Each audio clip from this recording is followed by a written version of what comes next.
Welcome back to all my do-it-yourselfers. Today, we are going to use these materials to build marble roller coasters, and you're going to love it.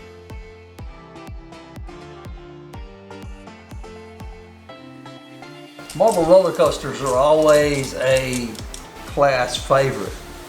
And so I'm going to go over the process here with you on building these roller coasters. The first thing you got to have is 6 nice marbles. A marble for each team. I usually have 6 teams. You need a roll of masking tape. I use the blue tape because it doesn't stick as well. If you use the white tape, it can stick pretty bad and tear the noodles in between classes. One thing I did want to warn you about on this installation. All right, they have the 1/2 inch size insulation right there, and they have the 3/4 size insulation. Now the 1/2 inch insulation looks like it would be a good fit, especially for a small marble. However, it's a little bit too tight. And so when it's rolling down the ramp, it offers too much friction and the marble won't make it all the way down. I would recommend that you get at least 3/4 inch hole pipe insulation. They're about $1.50 a piece, $1.50 a piece at Lowe's, Home Depot, or you can get the colorful pool noodles.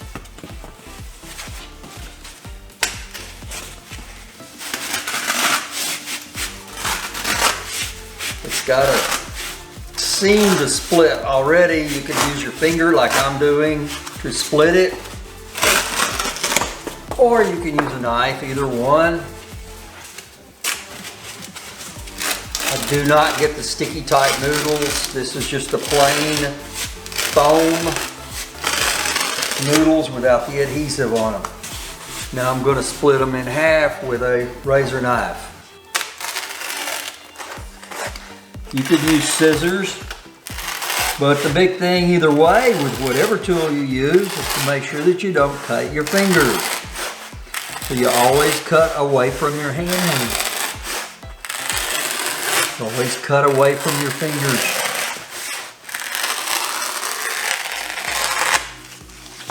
Now I have 2 tracks, and I'm going to cut this one.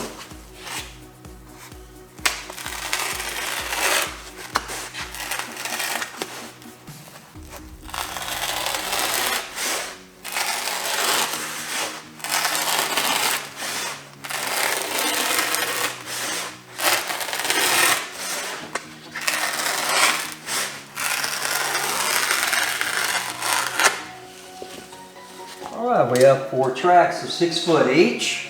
In order to set this lab or STEM project up, most of the time the kids have already heard what's going to happen and they get very excited.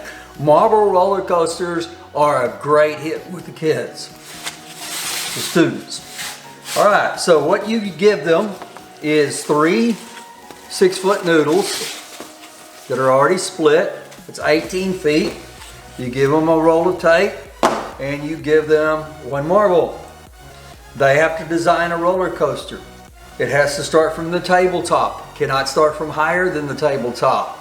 It has to make 1 loop and 1 hump in either order. Once they do that, and if they're successful, then I will allow them to try double loops, triple loops, double humps, and get very, very creative. But first, I want them to be able to work as a team to accomplish getting 1 hump and 1 loop, or 1 loop and 1 hump successfully, and have the roller coaster, the marble, go from the top to the end without jumping off the track. I also impress upon them that this is, you're competing with other companies for the roller coaster, which is the other 4 or 5 teams that are in the room. And whoever has the best roller coaster is going to have the contract, and they're going to be able to hire the employees, and they're going to be able to make the money. And so if your roller coaster keeps jumping off the track, you're basically killing your customers. And dead customers don't come back for a second ride. So you need to make your roller coaster as exciting but as safe as possible so that your customers come back more than 1 time. These are things I tell the kids. The other issue with this is, and with any other hands-on activity, is the guys really get into this, and you have to manage that the girls get to do this as well. There are some girls that like this, but the boys really like this, and they get really aggressive. The other issue, and you'll see this as I build it, this thing is going to be 3 times 6 is 18 feet long. So if you have a team of 3 or 4 on a team, you'll have 1 or 2 at the top working on it, and 1 or 2 in the middle working on it, and 1 or 2 at the end working on it. And if they are not communicating and working together, there will be arguments. The guys at the end will be yanking on it, and the guys in the middle will be upset, and the guys at the top will be rolling the marble down there, and the marble will eventually get lost. So you have to manage that. In addition to that going on, there are 5 or 6 other teams going on at the same time. So it can get pretty loud and pretty intense. I usually give them 30 minutes to complete a minimal 1 hump, 1 loop roller coaster. Most teams are successful, but if they bicker and argue, some teams do not make it. All right, now for the build. Most of the work is going to be done on the floor.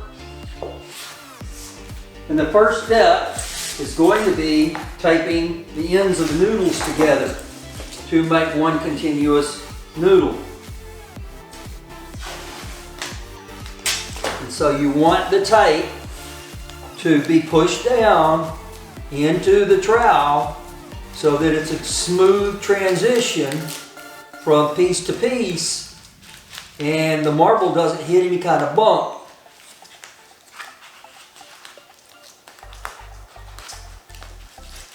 Now, you're going to have the kids, you're going to have to watch the use of tape, because you are going to have the kids that always believe that more tape is always better.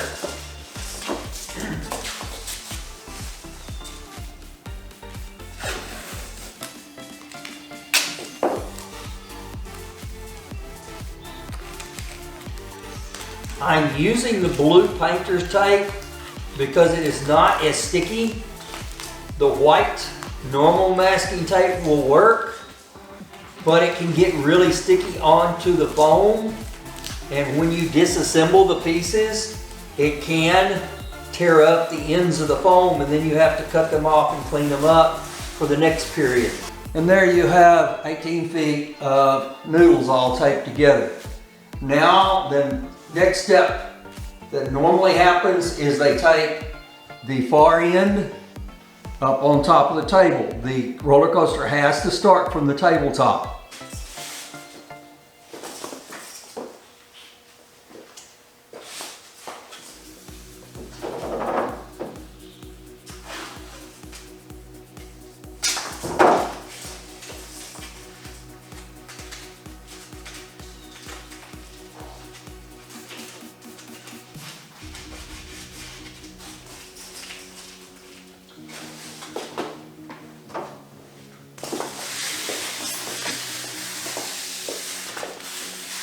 Once you've taped this to the top of the table, once a student has taped this to the top of a table, usually they want to make a test run immediately because they want to see if this is working.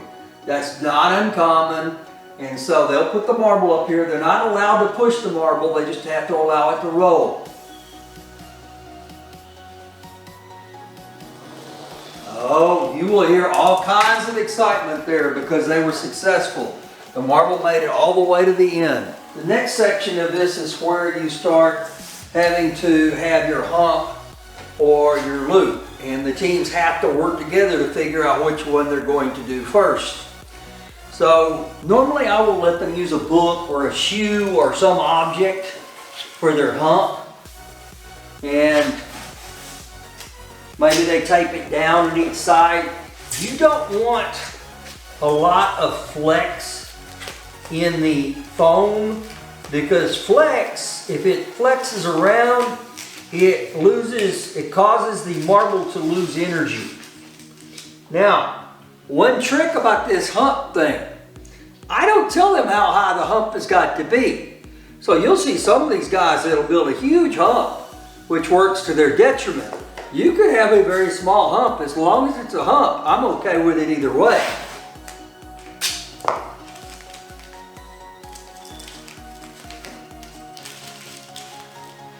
It's got to go up and it's got to go down. That would be what I would consider to be a hump. And so after that's done, then somebody's going to want to run a test again. You can count on it.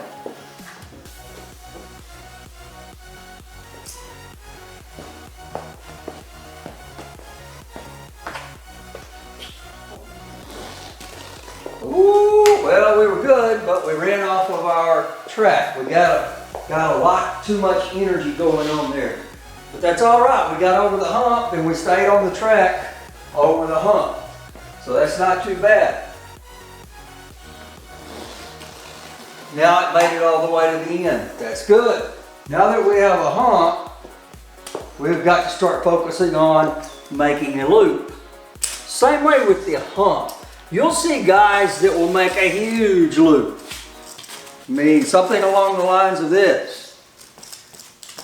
Right? I don't tell them how big the loop has got to be, but if this loop flexes around, then they're going to lose energy and momentum and it will not make it to the end of the run. So I like to see them trying to get a pretty tight loop down. And in this case, they will probably put down a good amount of tape to try to keep this thing steady. You'll also see them try to brace it on each side with a book or something like that sometimes, so that it is as stable and as rigid as it can be to allow the marble to have the maximum amount of energy going in its loop. Now you have to be careful when you're using the joint in the loop as well. It could come loose. And for this, you might cut them some slack. They might use a little bit extra tape. Like I said, they don't want this thing moving around. And of course, they do believe that more tape is better. And I usually understand about this, especially if they have a pretty good design going. If they have a pretty bad design going and they keep piling on more tape, I might intervene with them and try to get them redirected into a better direction, because sometimes more tape is not your answer. Sometimes your design is your problem, not the tape. All right, well, we've got a prototype loop. Now it's time to test. Now, what will happen when you're testing is you need that team to communicate, because the guy at the starting line, he's ready to let that marble roll. He is excited, he is pumped, he is fired up, and all he wants to do is let that marble go. Well, maybe Johnny in the middle of the roller coaster is still adjusting the loop. And he's not happy because that marble keeps coming down that roller coaster. So you might have to mediate that kind of an argument. All right, let's take it for a run. We made it. And so if a team did that and they showed me, then I would allow them to start putting double loops in, triple loops. I've seen sideways loops. I've seen all kinds of creativity. I'm going to back the camera up and let you see the whole run.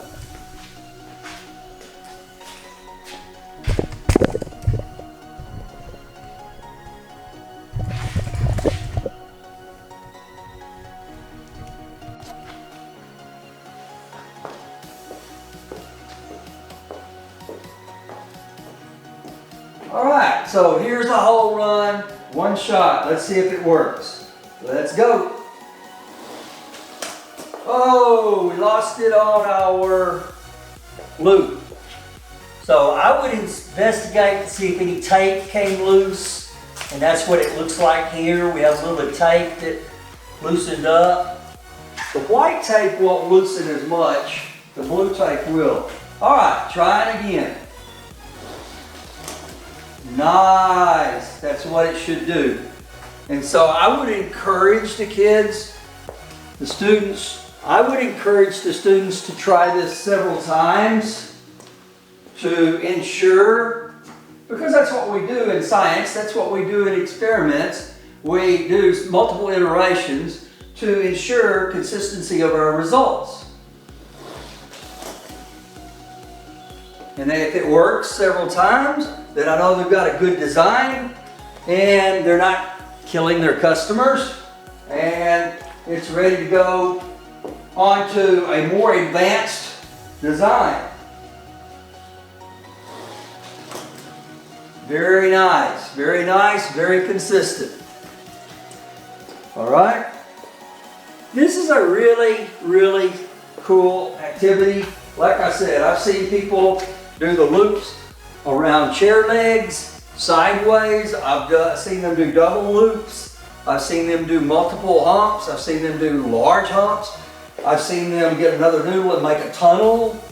They get very creative once they've got the basics down.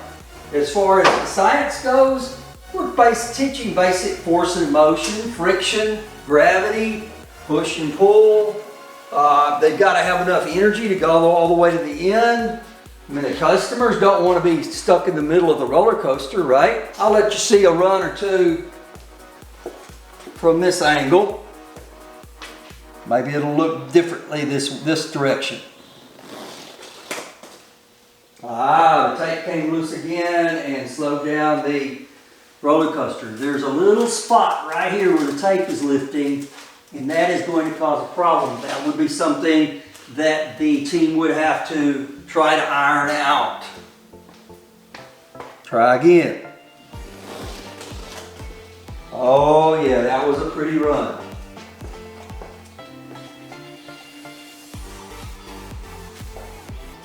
And one more run.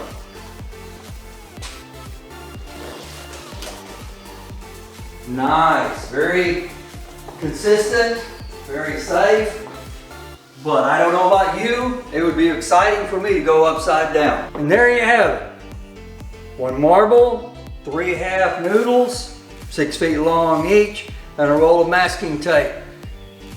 You give those kids these materials and they'll play with this for hours. They will come up with ideas you had never thought about and didn't even think was possible. So, if you learned something new, please subscribe and please share. Thanks for watching. I've got more to come.